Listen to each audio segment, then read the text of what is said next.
Hi there, you're listening to Unnatural Selection, the show about newsy type stuff and things. My name is George. My name is Tom. And my name is Adam. And with our powers combined, we are Unnatural Selection. Make sure you visit us at our salubrious home on the web, unnaturalshow.com. I know we've been doing this for like 12 years, but Adam, it's just fantastic when you just completely change the energy. I know. It's pitch tempo little time. thing at the end there. If we've learned anything from our uni degree, which there wasn't much from it, but one of the things was pitch tempo. So if you've got a pitch, I've got to change that pitch. Let's just vibe off the pitches. There's lots of things happening.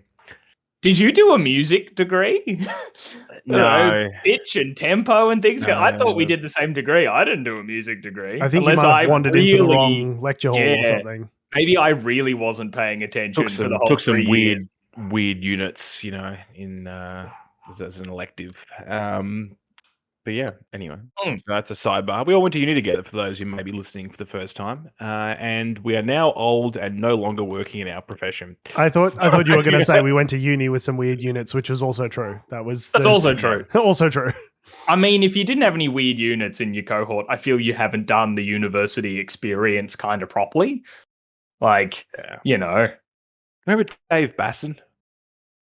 Call him out. We're just going to full name people, are we? Just going to full name people? Because I guess then... I don't know if he's even online. I would have normally said, I remember him. He was blank. But since you've, just name dropped him, oh no, maybe I won't talk about personal things in Dave Basson's life. Fair enough. I just remembered. I won't go into too much detail, but I just remembered him the other day. No, that's okay. Oh wow, that's all right. We don't need to. This is great listening for defamation anyone who does not know who this person is. Of specifically full named people in our previous life. All I've said is I remembered that individual. Great. And in what context did you bring that up? I would just like to say for the record, the thing that I was thinking about was in no way anything illegal or immoral. No one's. This isn't us saying did you hear about criminal thing that someone did that we're not going to talk about? Yeah, to be clear, for legal reasons. For legal reasons, Dave Basson, great guy. Let's move on. Yep. No, and not to be dismersion, he is a great guy. That's a real word. He is a great guy. You mean besmirch? Besmirch is the word I'm looking for. Thank you. But speaking of someone who isn't a great guy. So top story, it's not Dave Basson, it's Donald Trump. So that whole thing was just a setup for this story, guys. Mm-hmm. Yeah, definitely. So the former president and current not so sweet potato, Donald Trump, has had his Mar-a-Lago home searched by the FBI for classified nuclear weapons documents. No, there were no nukes, George. Yeah. There were no nukes. That's a beat up. It's a misrepresentation. It's government overreach. Let's all have a civil war. The timeline of this, I feel, is what makes this story great. So I think, other than, it's all everyone who hates Donald Trump, which is a long list. It's everyone's Christmas is coming early. The timeline of this, I think, is brilliant. So I think starting from the top, was, it was earlier this week that news of an FBI raid on Mar-a-Lago, Donald Trump's golf course / residence in Florida. / resort. Yeah, / resort. That thing is golf club resort place. / place where Republican... He buried his wife. It's just an all-purpose... Oh, wait, was that... was it at Mar-a-Lago he buried Ivana Trump? That he buried or married? Buried. I don't know. You guys haven't heard about this? Okay, so I know that... completely derail the conversation? So to interrupt oneself, no, I hadn't... I heard that Ivana Trump had died, but I wasn't aware she was on the 9th green. I believe if we just... the 8th green. Okay. Here we go. Oh, so it might not have been at Mar-a-Lago. Sorry, it wasn't at Mar-a-Lago, but... Ivana Trump, or photos of her grave, so it's at least a plot of land that has a tombstone that says Ivana Trump and her years of being alive. So, if that's enough to believe that's where they buried her. But at the Trump National Golf Club in Bedminster in New Jersey, and people first thought, what the fuck? Why have you buried your first wife on one of your golf courses? And some people did a bit more digging into it. And in New Jersey, at least, I'm going to paraphrase the legalities here, but plots of land or businesses that are conducting the purposes of like storing or burying human remains as like a cemetery. There's a whole bunch exempt. Says they don't have to do. Like, you don't have to declare things like income tax or whatever. Get fucked. That's such a New Jersey loophole as well. It's like, hey, we've got some bodies buried here. Can we get anything for that? Can we? It's just like, no, not people you've murdered. Like just, that doesn't count, surely. Absolutely. Like, I'm both shocked and not surprised in the slightest. That was his first wife. Yeah, they're divorced. Why would she want to be buried on a Trump estate? I don't think. Yeah, as some people have pointed out, that he, given the decades of them not being spouses anymore, Trump himself, Donald Trump, wouldn't have much of a stake in like executive of the estate or whatever, or like those kind of decisions. Her children probably do though, who are also his children. Eric and Don Jr. So many people would have had to have signed off on saying that was okay, and it's morally bankrupt. It's absolutely. One wonders, was the place a repository for bodies prior to this body being buried there, or is this specifically an attempt to gain some sort of tax-free status for that property? Because that'd be wild if that was the case. This article, but I mean, it's from the New York Post, so take it with a grain of salt, I suppose. But back in 2017, I'm quoting them here, Donald Trump conveyed plans to build a 10-plot graveyard that overlooked the first hole of the golf course for family members. Ah, yes, my place of eternal rest. The first hole. See, maybe a plan in the making. Anyway, but that happened a couple of weeks ago. This week, rumblings early this week came that the FBI were raiding Mar-a-Lago, but not because like government announcement or any of that sort of stuff, because Trump himself hopped on that new social media platform of his, that Truth Social or whatever, to say, I'm being raided by the FBI, and isn't that fucked? And everyone's like, you're being raided by the FBI? Like, no one knew this was happening until you announced it publicly. Yeah, it does. Complaining about it being an overreach or a witch hunt or any of that kind of shit. But yeah, so Donald Trump outs the fact that the FBI are raiding him, which is pretty delicious. Doesn't it sound like the perfect, like, Trump-generated, like, AI headline, like Donald Trump tells on Donald Trump being raided by the FBI. Like, it just seems like the perfect, like, if you had to do like an AI meme generator of like all the outrage and just fed it like Donald Trump alters, path of a hurricane with a Sharpie. Donald Trump tries to nuke hurricane. Donald Trump, and he just fed it all of these headlines for the last 6 years to 7 years. And then just like, AI generator, come up with a new headline for me. This would be it. I fed a bot 10,000 hours of Donald Trump videos, and it came up with a screenplay. Exactly. There's a really good one. I don't know if it's actually AI fed or if it's a guy that's like pretending to be an AI, but it's like a New York. Most of them are memes.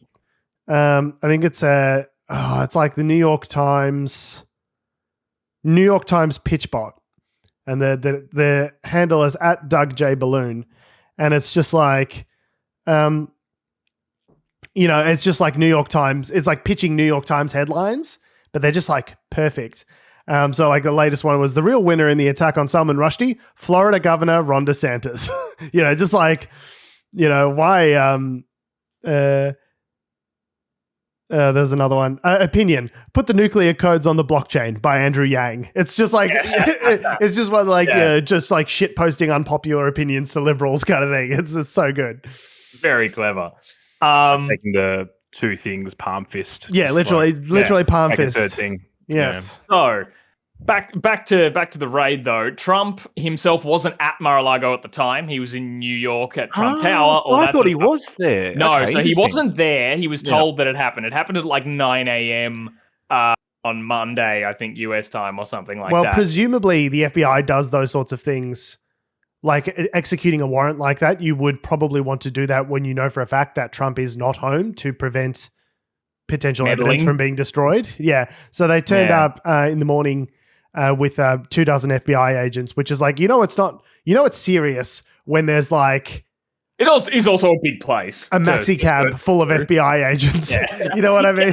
You know, like they've hired a short bus to go take all of the FBI agents over to Mar-a-Lago sort of thing. It's like it's not this bus is rocking up to the golf course and you can hear them vaguely inside going, lads, lads, lads, lads, lads, lads. And then it stops and they like come out. One of them's in a sash or something like that. Warrants for the boys. Warrants for the boys. Matching suits with those like vests with FBI on the back.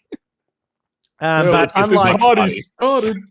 unlike the normal groups of lads that turn up at Mar-a-Lago, the FBI did not stand for Federal Booby Inspector. It stood for Federal Bureau of Investigations, and they were there to, according to I think it was the Official Records Act, you're not supposed to have, as an ex-president, there is a limitation on the certain like documents that you are allowed to keep within your personal possession in an unsecured way.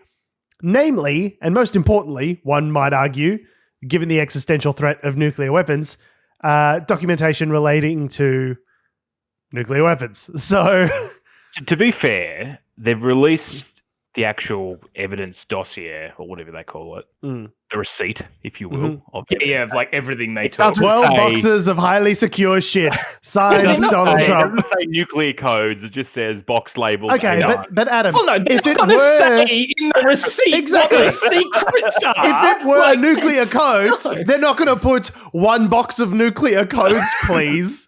And Trump has denied that there are any nuclear codes. Okay, but Adam, listen to this list. I'm going to pick just a couple of random things off this list. Okay. Miscellaneous secret documents. Miscellaneous top secret documents. Miscellaneous confidential documents. Binder of photos. Miscellaneous secret documents again. Confidential document. So there was one document worth warranting and not being in the other miscellaneous confidential documents grouping.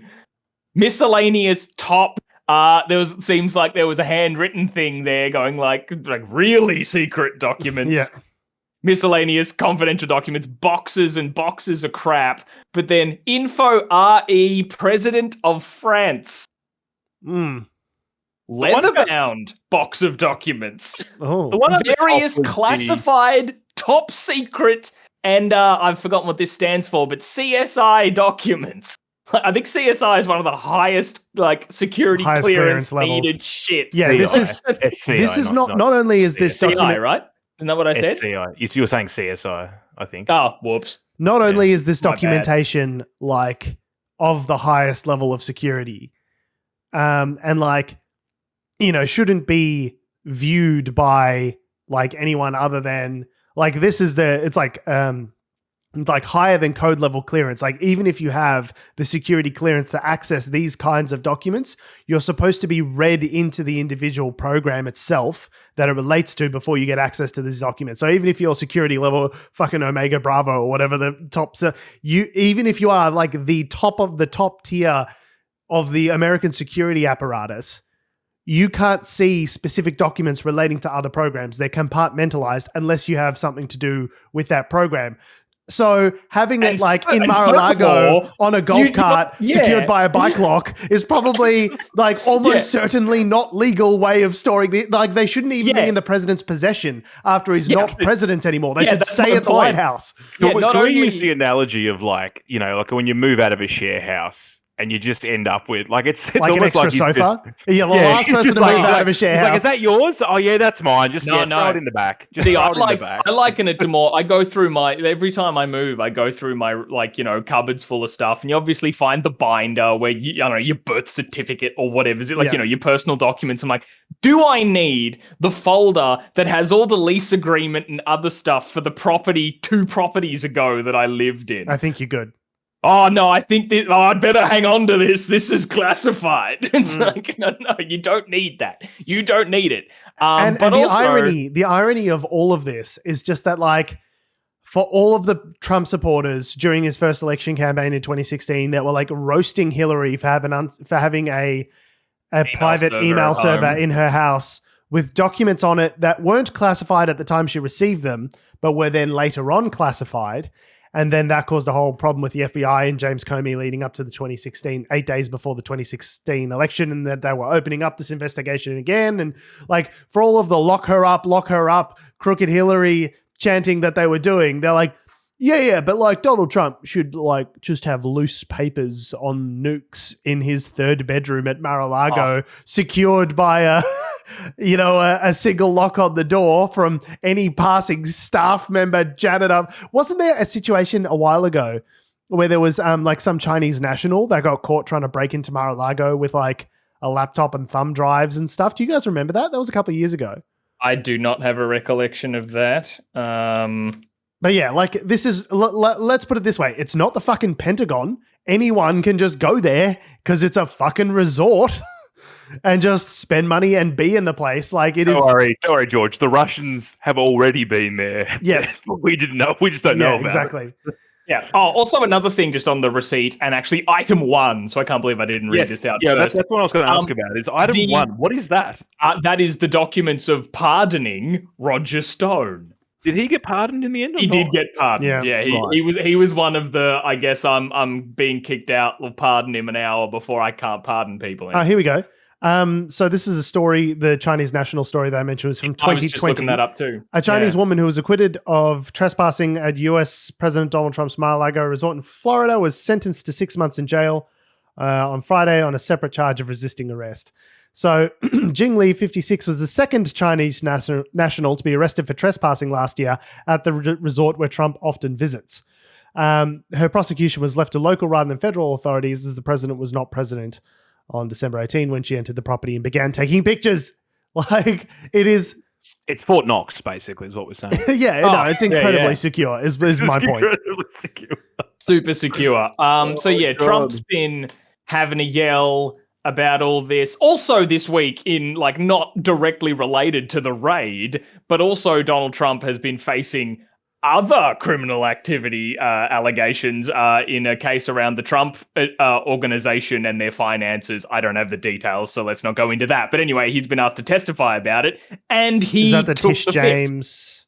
I'm not sure the exact specifics, but like just about like the value of the company and like the allegations of have you overvalued the company to get loans or whatever, lied about all your crap. This is a classic rich person behavior where they're like, when they turn around to the bank for a loan, they go, my property's worth 11 squillion. And then they go to the tax office and the tax office goes, how much is your property worth? And they say $1. And somehow the system keeps allowing all of these things to happen with no consequences. The system just works. But he took the fifth. He took the Fifth Amendment to not incriminate himself in that, and then took Back to Truth Social to say, I've previously said like to people, why take the fifth if you're innocent? Yes, like, exactly. if you're innocent, and why are you taking the fifth? Like, you can't incriminate yourself. I've now come to realize that, when it's a politically motivated blah, blah, blah, it's your only choice. And I'm like, fuck you, man. Like, he's just floundering over the place. Could you imagine if this was any other time, if this was any time pre-Trump, like going back to like 3500 BCE, this would have sunk, and a political leader would have sunk like anyone. Yeah. That alone, the fact that a former president, someone charged with the highest office in the land, pleaded the fifth, would be like a 6-month news story in 1999. They would have written the Star Report. All Bill Clinton got was a legal blowjob from one of his subordinates, and it was like a 3-year thing. No, but he perjured himself. That's what did him in. But the point I'm making is like the impetus for that like years-long saga was a legal the thing that he did. And the cover-up was what made it illegal. But it was like a 3-year-long epic saga that imprinted the name Lewinsky. Like the Star Report, the book that was published about the thing that happened, became like a bestseller. It was like, it was like and meanwhile, Donald Trump pleads the fifth, which to my mind, I know like legally this isn't the case, but to my mind infers some sort of guilt if you're pleading the Fifth Amendment in order not to incriminate yourself. That suggests there is something there to incriminate. Like any other politician in any other time prior to this would be like an explosive news story that would never leave the headlines. And with Donald Trump, we're just like, that checks out. In the Roman Republic, Julius Caesar has been stabbed 30 times by stab. Yeah, In Australia, we've had 4 leadership spills by this point. It's just so bananas, potentially, Yeah. what's come through. And there's also an extra just delicious little irony to it. Because as George mentioned earlier, obviously in the lead up to the 2016 election when Trump won over Hillary Clinton, there was all the controversy around Hillary's emails and lock her up and blah, blah, blah, blah, blah. And so to kind of make good on that, at least, in a sense. Obviously, they didn't lock up Hillary Clinton, but Donald Trump changed the law while he was in office. He essentially made... hang on, where's the exact sort of details? So when you say it's now a felony to be in possession of the kinds of documents that he's being alleged to have had and all that sort of stuff. And so during his first year in office, Trump changed. Yeah, he changed it essentially to make it a felony when it wasn't a felony before.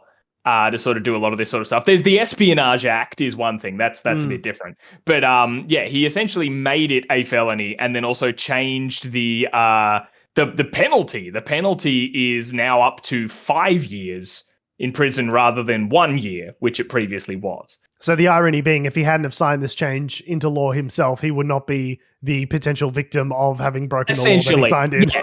As the Washington Post headline puts it here, Citizen Trump may have broken a law that President Trump made. The other thing that my understanding was that, like, even if you ignore all the top secret stuff, like even just some of the even if it was like, something really banal, like, I don't know, orders for coffees, financial receipts for coffees from 4 years ago, like that technically is also all of that stuff is supposed to go to the Presidential Records Office. Like Trump, and there were reports, I think, in Bob Woodward's book Rage, where they talked about him like ripping up documents and like flash. And so there was an article that was like from the Washington Post, like, meet the people whose job it is to piece together Donald Trump's ripped up documents. It's like there was a whole squad of people. You're not allowed to. You can't be like a corrupt mobster businessman. You're the president. So like everything you touch has to go into like presidential records to be preserved for posterity. Like it is a requirement of the office that these be done. Or if things are top secret and need to be disposed of, then there are procedures in place called burn bags, where you go and you put classified information into these burn bags and then they're disposed of in a secure way. Like all of which, like I think one of Trump's like top, I forget who it was, Mike Pompeo or one of those, like found like ripped up documents that had been like placed in the toilet.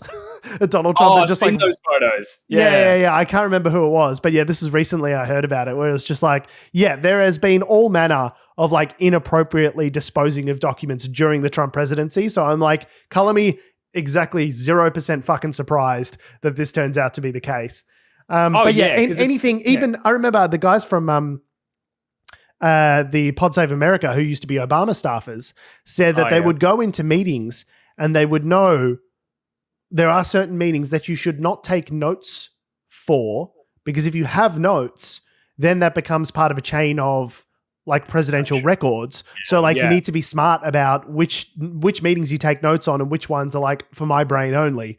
Because everything that you create as a product of work in the office is then held forever. So it's like, this is something that Trump absolutely would have known during his tenure as president and just like gave zero fucks about. Well, no one didn't care about it.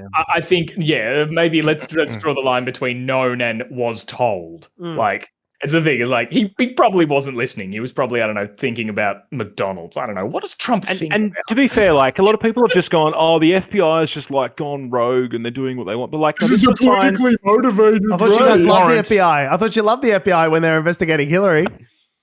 This is a warrant signed by a judge, which has now been unsealed, and it's legit. Like, it's not. They haven't dilly-dally. They haven't like circumvented process. They've been very by the book.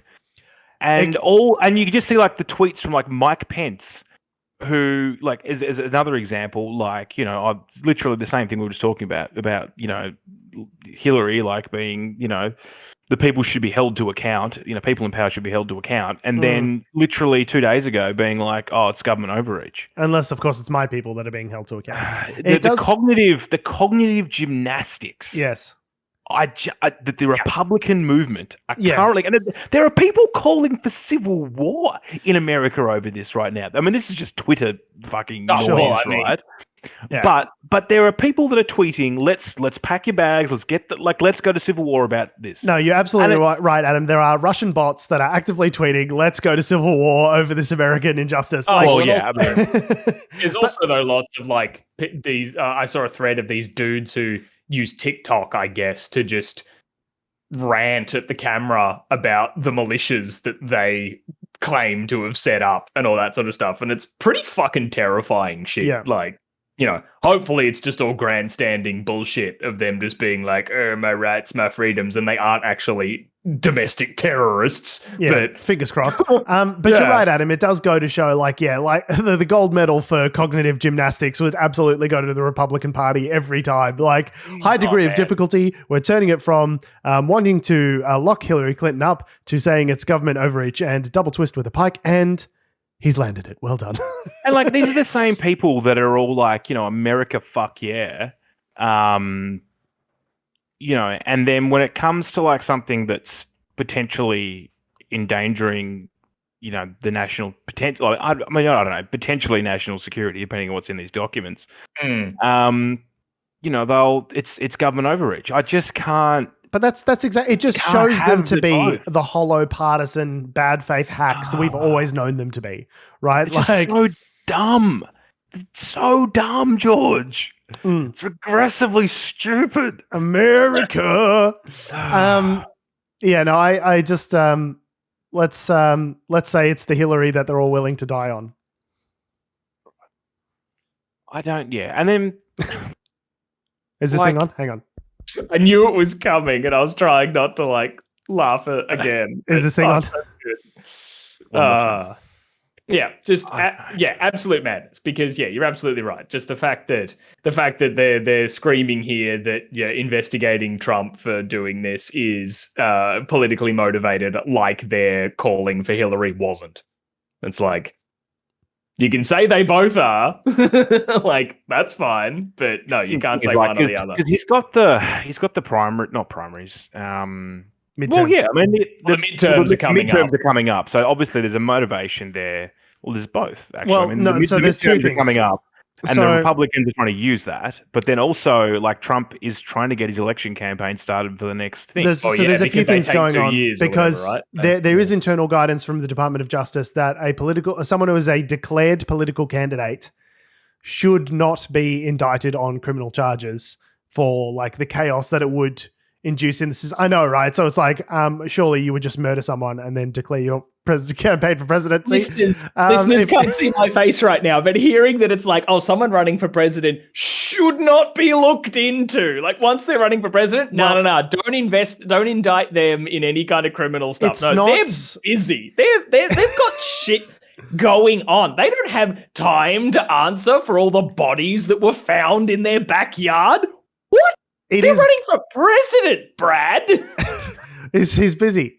It's guidance. So it's not legislation that they can't be indicted, but it is guidance, internal memos, our procedures. This is how we do things, that they shouldn't be indicted in that case.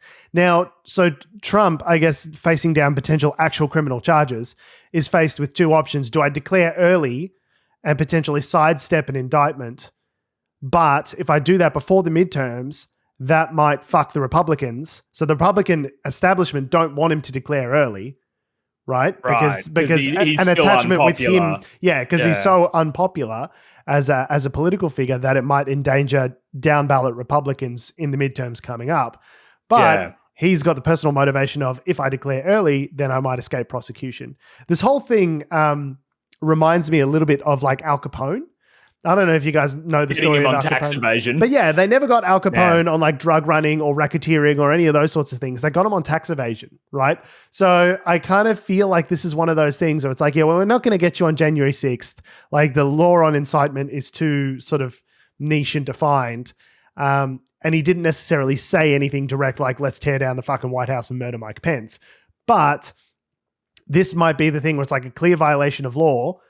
We can get you on this. We can get you indicted on this. Even if the penalty is minimal, a convicted felon, as I understand can't run for president. Yeah. So can't hold any office, I don't think. Yeah, certainly not on a big federal level, as far as I'm aware. So yeah. Is it politically motivated? Yeah, I mean potentially to an extent, but only politically motivated insofar as the guy who's about to run for president is an actual criminal. Crazy. He did do all of the things, and he did them out in public. And that's why we don't think of them as crimes, is because he did them on Twitter. But like if we heard a secret tape recording like Richard Nixon where it was recorded in backseat, if he said all of these things in private and we found out about them, then we'd be like, oh yeah, the guy's obviously engaged in a cover-up and he's a criminal. But because he tweeted them, we're just like, well, I guess nothing matters. Nothing matters. Okay. The scary thing to my mind is that the Republican movement are more than happy to use this to rile up the base. They'll use anything. They don't care. And completely amoral sociopaths at this point. Fire on them depending on what happens out of it. But I mean, they use when are the midterms? Like another month or two away? November. So I mean, if they can get enough leverage out of this, like this will do well for them. But well, I don't know. We've also seen some scary consequences already. Like, I mean, one of them was the release of the search warrant and the list of things seized and all that sort of stuff that we were referring to earlier. When that was released, like when the media started publishing it, they obviously censored and redacted information that was like who the FBI agents were and all that sort of stuff who were doing it. But when that was sent to places like Breitbart, apparently Breitbart posted it with all the names, like effectively just doxing all those FBI agents. Cool and normal, Breitbart. The knock list. You've released the knock list. Pretty much. And then also, which state was this in? An armed person tried to breach an FBI building. Cool. I don't know if it's seen if it's I don't know if the person who. Of course, and they won't be able to say it. Police killed them when they were attempting to do it. To break it was an Ohio FBI office. I was going to say it was in America, so I think we can assume. Yeah. That. So yeah, I mean, I haven't seen anything that was like this person explicitly said that they were attempting to break into the FBI because they raided Donald Trump in politically motivated violence. But I guess those two things happening in a week kind of don't look really good, do they? I don't think that's the longest bow to draw. Have you noticed in a lot of American news stories when the suspect is taken alive, they'll make a point of it, and was detained, and the suspect was detained alive without having been riddled full of bullet holes. Can you believe it? Well, yeah. So it's just absolutely insane, and it's just get a resolution on this for months. They won't actually charge him with anything in the next week, are they? Do you reckon? I guess it depends what the documents are, right? I don't know. He's Trump kind of doxed himself. I wonder if it had been all in private, how long it would have taken to come out. I think the fact that it's all public information now is I think they kind of need to shit or get off the pot pretty quick with it, right? Well, yeah, that's why we even have the receipt of property and the search warrant and all that sort of stuff out was because Trump allowed tweeted about it. Not tweeted, but whatever his thing. Truth Social about it. That he announced it. I think when they were going to, hey, can we have permission to release the search warrant? They were kind of well, yeah, it's now very much sort of in the public interest for people to know why we were searching him because everyone's calling for a fucking civil war and saying this was a politically motivated whatever. We have to show our hand as to the reasoning why we conducted the raid. Which is to Trump's benefit. Trump forced our hand. Which is to Trump's benefit, right? Because if he gets out ahead of the story, he's controlling the narrative, right? That's something him and his minions seem to be very good at is understanding how it's going to play in the media. So when Trump was, when they neglected to impeach him the first time around and Bill Barr got the report and said, Trump's been exonerated. And then Trump was on TV everywhere going, I've been exonerated. Okay, it was the perfect investigation. It was perfect, no problems. Then I've been exonerated. I've been found innocent. And they're like, no, what they said is they found a pattern of really problematic behavior that needs to be looked at, but they haven't got the authority to charge. He goes, I'm totally innocent. That's what I said. And also, so this is what they do. They get out ahead of it because then it forces the investigators to rush their job and potentially trip on their own, trip themselves up. Yeah. And also, of course, they know how it kind of plays out in the media, especially when, they have Fox News and like Murdoch Media as their propaganda apparatus. Their propaganda apparatus, because this week as well, the Tucker Carlson show was filled in by Brian Kilmeade, was hosting it instead for some reason. Another Fox News anchor. Yeah, another Fox News anchor. While talking about the raid and all that sort of stuff, they aired a clearly photoshopped picture of the judge who signed the search warrant. Of the magistrate judge, photoshopping him into a picture getting a foot rub from Ghislaine Maxwell on the Lolita Express. What the fuck? And like I've seen the original picture, it's Jeffrey Epstein. Oh my God. The person getting the foot rub in the real picture. And this was aired on Fox News. Put on TV. It's not even a deep fake. It's like it's like an obvious fake.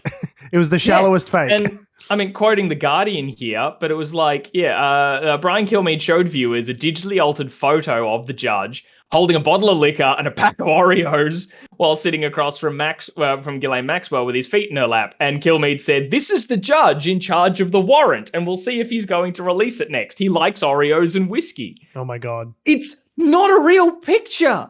And he didn't show it by being like, people of like, I'm trying to even think of a good reason why you could ever do that. There isn't one. Reason is, Tom, is that people's brains, if you've seen, they know a story, they've thought of a story, they've thought of a bias, and then they see a picture that it confirms it, and they jump on it. We are victims of our own prejudice, and it's Fox News are really good at that. Yeah, also, and the photo was credited like to a really Twitter user. So. A really unfair characterization of that judge, because both Oreos and whiskey are fucking excellent, and that should not cast any aspersions on people who like Oreos and whiskey. So and you know like what? To state that up front. I don't think I've ever had Oreos and whiskey together. Not together, probably. Yeah. Maybe it's great. I don't know. Maybe you've ever seen them in the same room together, Tom? Well, once. Have you seen them in the same room with? Another time. Have you seen them in the same room with Ghislaine Maxwell? No. It just absolute madness. I don't know. It seems clearly a thing of, as they say, like the photoshopped image. Fox News credited it to a Twitter user, and the Twitter user was what I mean to say. What I mean to say. Like, Jesus Christ! You retweeted a meme account on live television. So it seems like a clear thing. The producer at the back just being like, "Yep, do it." Yeah, like, go. Fuck it, we'll do it live. Yeah, someone Googled him, like recently, just complete tangent, but another element of like, I think clearly someone in the media just put this in a search engine and just chose the first result. Was Olivia Newton-John died this week. Well, just like complete random celebrity news. And I saw someone share on Twitter that the Age here in Melbourne had their quiz going. And one of the questions was like, which Olivia Newton-John song begins with these lyrics, and listed some lyrics. And the answer was Physical. But someone was quick to point out that the lyrics that they had in there were the opening lyrics to the Dua Lipa song, Physical. So clearly they were like, she did that Physical song, right? I know people are on tight deadlines. Like you're working in a media organization that's been hollowed out by Rupert Murdoch, and you're doing 5 people's jobs instead of one like you used to do. I understand you're on tight deadlines. You got to pump content out, but like just a little bit of extra Googling, guys. It doesn't make you look good. Big whoops. But far less, far lower stakes than tweeting out a photoshopped image of a magistrate with someone convicted of sex trafficking. Yes. You think if we're gonna show an image of a sex trafficker, maybe let's run down maybe 1 or 2 independent sources rather than the what I meme Twitter account. Maybe we need an independent source to back this up. Yeah, absolutely bananas. All right. Well, yeah. Well, I guess we'll see how that plays out. I think we've rambled on about Donald Trump probably enough. 10 more minutes. Let's go. We can do it. I mean, there's probably plenty to say, but we've just had 40 minutes of talking about this bananas situation, and we have another, I guess, less bananas situation, equally as unsurprising as maybe Donald Trump did something illegal. There's a lot of dodgy financial shit going on with Hillsong, the Hillsong Church. Allegedly, for legal reasons. Mm-hmm. So there's currently what they're calling a whistleblower who is suing Hillsong in the federal court, and she's suing them for unfair dismissal, breaching the Fair Work Act. Mm-hmm. And she's claimed in one of her statements that the megachurch has moved millions of dollars in payments through overseas entities to avoid scrutiny by the Australian charities regulator. What? That doesn't sound like church behavior. That's not the sort of thing that megachurches do. So out of character. Just as a sidebar with the whole thing of like, church status, tax exempt, blah, blah, blah, blah, blah, whatever. Can a church breach the Fair Work Act? Well, this is it. So Are you an employer? I guess. Yeah, because you're an employer. Basically, a church it's still an organisation. It's beholden to the same rules of employment as anyone else. So Natalie Moses is the individual. She was employed by Hillsong Church for more than 2 years in their finance department, basically. So she allegedly, from her statement, has basically said, well, she was given an instruction to do something illegal, basically. And then when she sort of protested against that, they promptly fired her, which was in breach of not only the church's own whistleblower, internal policies, but it also, would have implications with the Fair Work Act. What I'm looking for in an employee of the finance team is someone who just does whatever they're told without question. I'm not looking for fairness or transparency or a sense of honesty. The ability to, front up and face the hard questions. What I really just want is someone who's a spineless amoeba and just really compliant and will do whatever illegal shit I direct them to do. That seems like good hiring practice. So I'm trying to find what she was asked to do. But essentially there's not really any evidence apart from really her statements at this point. But yeah, effectively what she's saying, that the big thing that she's sort of named, apart from the unfair dismissal aspect, is that she's basically saying that accusations that Hillsong illegally hid its international transfers by making payments through US-based entities, and they were effectively using tax-free money for large cash gifts to the Hillsong founder, Brian Houston, and his family.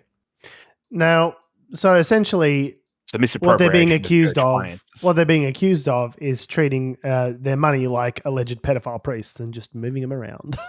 It's moving those priests around all over the world. That's a different church, George. Okay, different church. I mean, I'm sure there's been no pedophiles ever in the Hillsong Church. Well, I thought, didn't Brian Houston's father have allegations against him? Yes, he did, Tom. Thank you for picking up what I was putting down. Yeah. So, good. So I don't know. Just it's been an interesting. It's been interesting seeing this story kind of play out, because it's been a big mix of, obviously, more people in religious movements and all that sort of, or like, people who are like aligned with Hillsong being like, oh, this is like terrible, or blah blah blah, and the rest of us are like, yeah, sounds about right. That sounds like something a church would do. Yeah. Yeah, so I mean they're a pretty large church. I mean I think they're primarily based in Australia from memory, but they're connected with the US somehow. Yes, I can't remember how it works. But I mean this was as far back as she was employed in 2020. So this is stuff that's in the last couple of years that she's picked up. And I think some of the stuff with Brian Houston was probably over the last sort of year or two that's sort of come to light with his father, but I'm not sure if that's probably doesn't have any relation to it, but it's interesting that that's all sort of happened at the same time. That's a whole separate tumultuous allegation against Hillsong. So she complained it was unethical and illegal for the church to use tax-deductible donations given to its charity arm, the Hillsong Foundation Trust, in 2022 to cover the church's $9 million deficit. So what they were doing is, so people are giving money to the church, so donors, whatever else are going, here, yeah, sure, we'll give money to the church for whatever work they're doing. It's going into the trust.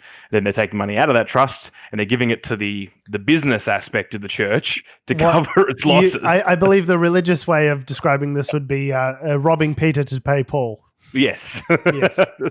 George, just keep them coming, mate. Just keep them. I'm full of them today.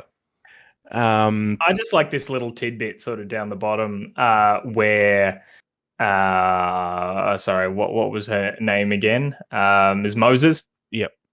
Which great religious name for a I mean, yeah, like if this was a screenplay, I'd be like, that's a bit much. That's lazy. It's a bit easy. Like, you've got to come up with a better one.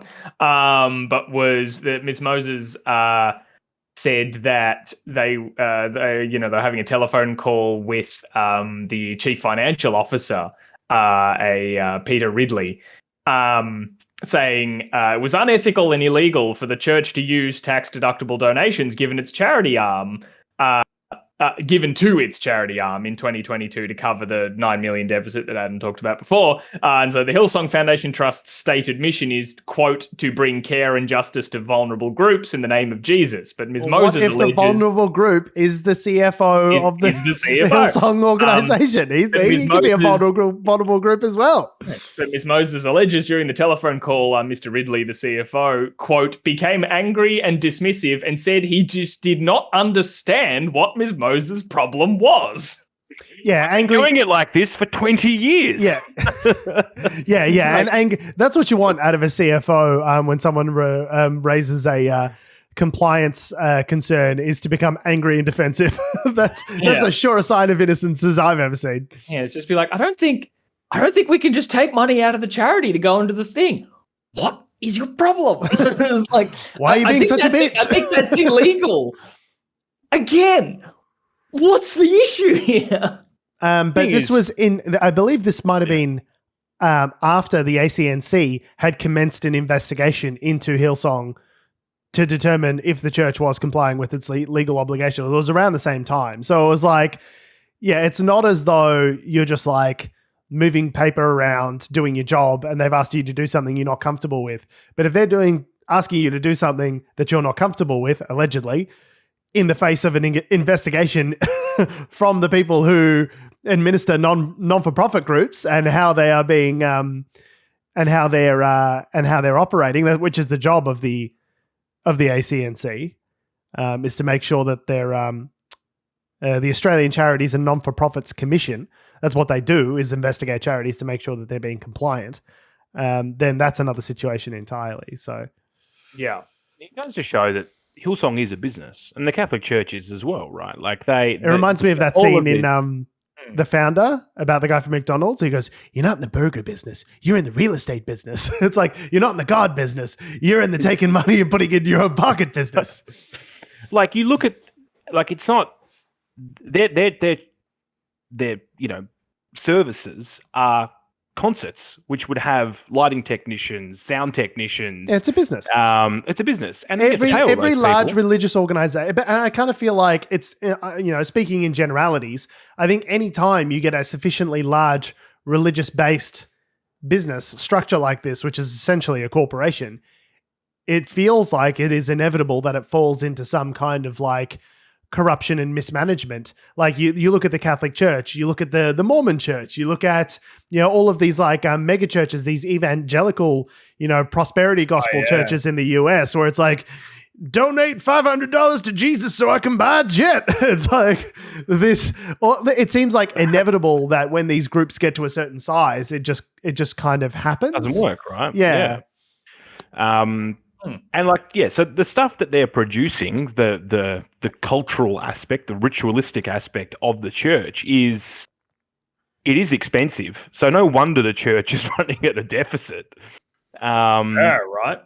And obviously, the trust is set up for other purposes.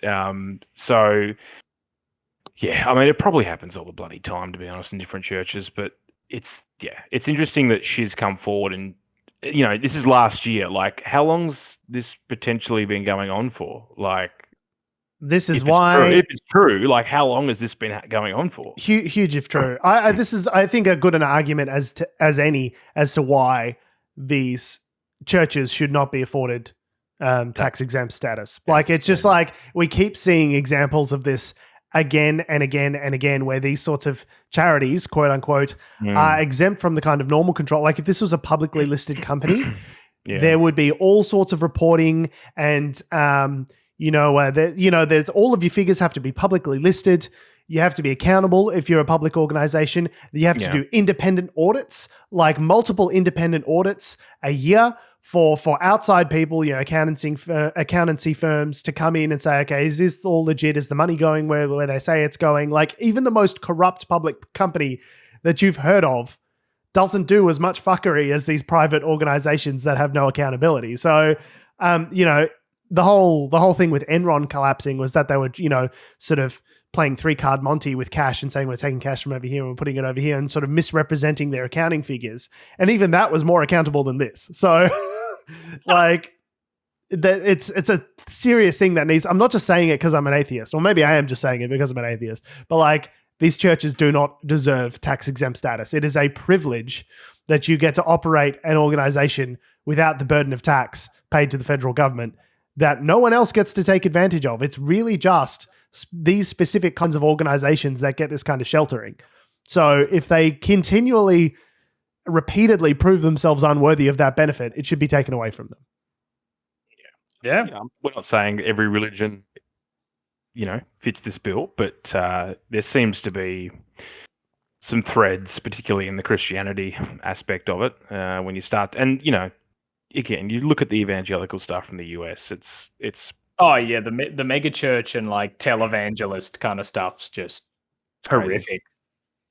I think there's a certain amount of like hucksterism, which is like sort of belies all of this sort of stuff. Like, I think if you're setting up one of these mega churches, or if you're just like a pastor who's down on his luck and he's trying to set up I think there's a certain amount of, you hear stories about the people that started up these churches and they're going from town to town doing Bible readings. It has got a very like P.T. Barnum kind of vibe about it. It's just like, if you can speak well and like spruik the word of the Lord the best, you get financially rewarded, and like it just, sort of snowballs from there. But I think it starts from a place of like fundamental dishonesty and like trying to kind of salesman. You're trying salesman, to prey on people. Exactly. You're preying on people's fears about death, anxieties, and everything else. You're giving people a non-tangible feeling about something, which here's the gift of eternal life. All you need to do is sign on the dotted line. Like it is a business model which is inherently kind of predatory, I think. Mm-hmm. If you assume that Jesus is a real person, which to some evidence there is Jesus just a really good salesman? Was that just? I've no doubt that he was like a historical figure. There was a guy named Jesus who walked around 2,000 years ago. As to whether he was the son of God, I think there is some dispute. but was he like the best salesman? That's what I'm trying to say. Is he like the peak? Man, he just had a whole lot of fish hidden under his cart. And just a whole lot of fish and bread. He was like, "Oh, I've only got 3 loaves. How am I going to feed all these people? Guys, bring in the trays." Well, or someone else just heard the kinds of things that he was saying, and they were the best salesman. Yes. True. And then it manipulates down the line in this awful game of telephone. Yeah, and now here we are. It's the second generation that really figures out how to profit. Yeah. Well, maybe a second generation of bear can profit off some honey in Turkey. Did you say bear, Tom? Bear? That's our secret word of the week. I don't know. Would you say he's gotten himself into a sticky situation? Sticky situation. Let's end on a high note, because this bear certainly did. A disoriented brown bear cub was rescued in Turkey, thought to be intoxicated on what is referred to as mad honey. And not mad in that it's fucking mad, bro. You got to try some, but mad in that it sends you mad because it's got hallucinogens in it. Yeah, that it's a hallucinogenic honey. Are you just talking about Winnie the Pooh? Because that's what it sounds like. You're talking about. It's just Winnie the Pooh. This is like like the other version of that. Remember that like gritty, realistic looking Winnie the Pooh movie that came out recently, the Christopher Robin or whatever with fucking Ewan McGregor and all that. Like, yeah, had a really like realistic looking Winnie the Pooh toys and stuff like that.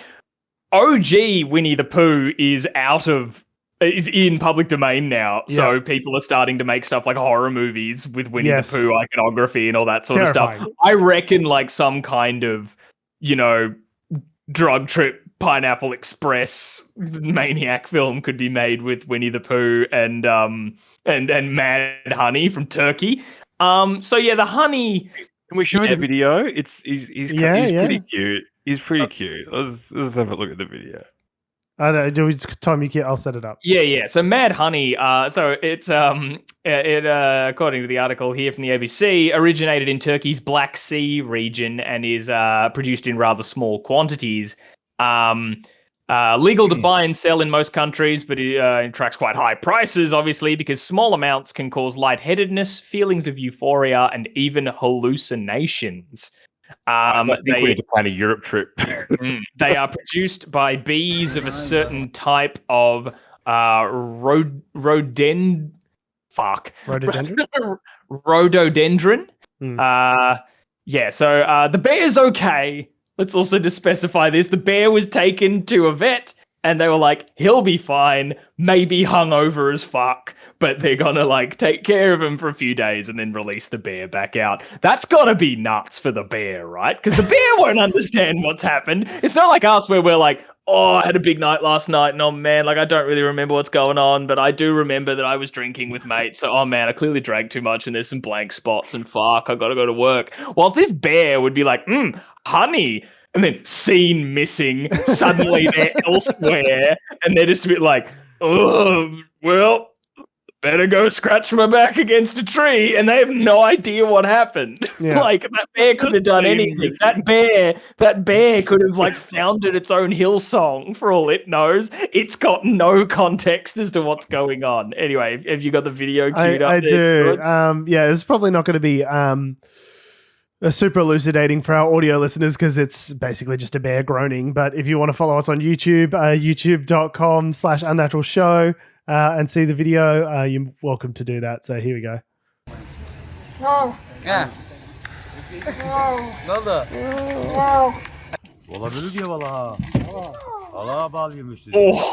high. It's just like falling into things and it's just a little baby. Oh, buddy. Oh, wow. It's had a big night. Oh,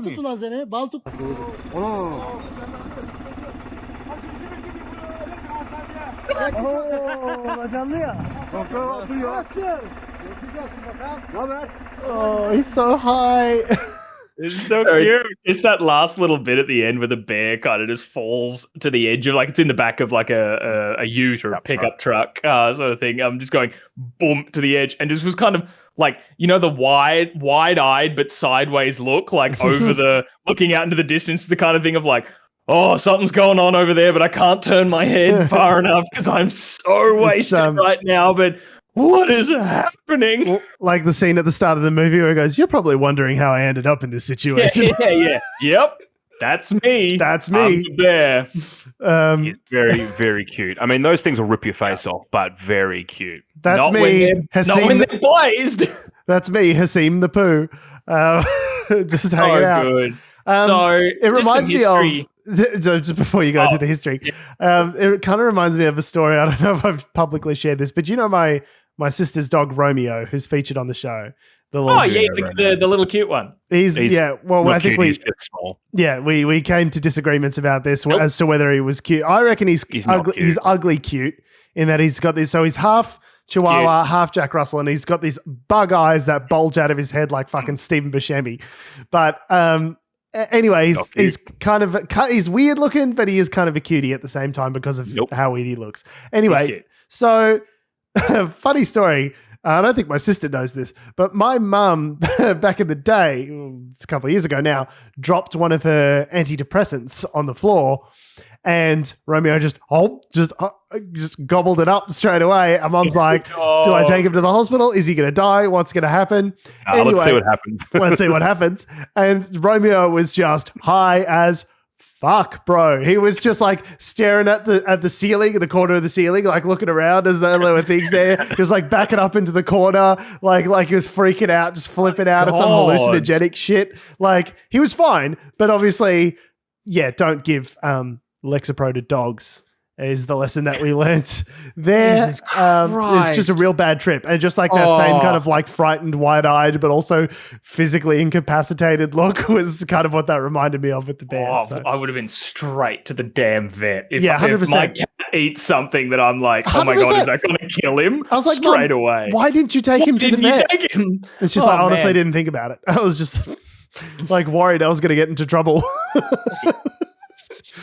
Well, just a little bit of information about Mad Honey, if you are trying to source some after this story. Tell me what it is. Honey. Tell me what it is, so I may never go there. So like the honey, yes, it can be bought and sold and all that sort of stuff. I believe its Turkish name is Delibal. But how do you spell that, Tom? Deli, new word, Bal. Anyway, so if it's small amounts, it can cause lightheadedness, feelings of euphoria, and even hallucinations, but too much can cause dangerous blood pressure drops, nausea, fainting, seizures, arrhythmia, and in rare cases, death. So please don't just try to be getting this honey. You just don't. And even just a little tidbit at the end of this ABC article that I thought was great was that the strange effects of this honey has been documented for thousands of years, where a Greek philosopher and military leader Xenophon described the impact of classic Xenophon. Of eating mad honey on his soldiers. He wrote, quote, "The number of beehives was extraordinary, and all the soldiers that ate of the combs lost their senses. None of them were able to stand upright." So these people have been getting absolutely riggedy wrecked on this shit for a while. Now a Turkish bear. Nice. Don't eat mad honey. That's. I mean, you can eat it. Don't eat lots of it. I'm pretty sure it's illegal, so don't eat it. No, you can sell it. You can buy it. It says legal to buy and sell. You can in most buy countries, heroin, Adam. It's still illegal.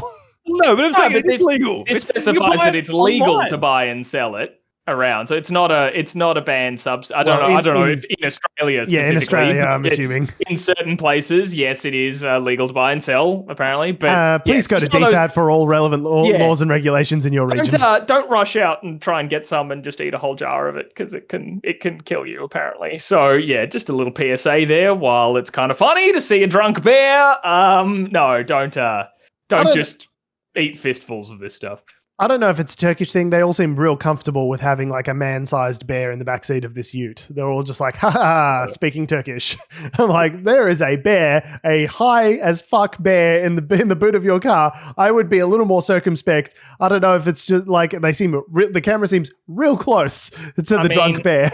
I mean, to be honest, I think I would rather have a like borderline catatonic bear in the back of my ute than a non-catatonic bear. No, but like, in the back I don't know. He could be more dangerous if he's all fucked up on honey. Like, I don't know. Not if he can barely move. Like, you could see there, he's like, my arms, they're so heavy. For a bad trip. That's the question we need to ask ourselves. Yes, exactly. Is it a good or a bad trip? Yeah. Yeah, true, maybe he's going to go shoot up a school or something because he's all fucked up on honey. It seemed like his big murder mittens were like made of lead. He couldn't really move. I would not advocate getting close to bears, no matter what psychedelic condition that they are in. Yes, fair. Yeah, just other good advice. Mm-hmm. Don't have all the mad honey. Don't go near bears if you don't have to. When did I become the voice of reason on this podcast? When did that happen? I do not know. Lord help us all. On that note, we have been, we are, and we always will be Unnatural Selection. Make sure you visit us at our salubrious home on the web, unnaturalshow.com, and make sure you follow us on all the bullshit social medias that are ruining the world, that have, do, or ever will exist at Unnatural Show. So that's Facebook, Twitter, YouTube, Instagram, and motherfucking TikTok. Make sure you follow me on Instagram, Twitter, and TikTok at George Tsipos. You can follow me on Twitter at Tom D. Heath. You can follow me on Instagram at AC Doreen. And you can follow us all down to Istanbul. We'll be getting a nice big pot of, no, wait a minute. No, that's what I just said. No, don't eat the mad honey. Thanks for listening, guys. Love your faces. We will see you next week. Do you have anything? I don't have anything. No, nothing. Nothing. Nothing? All right, cool.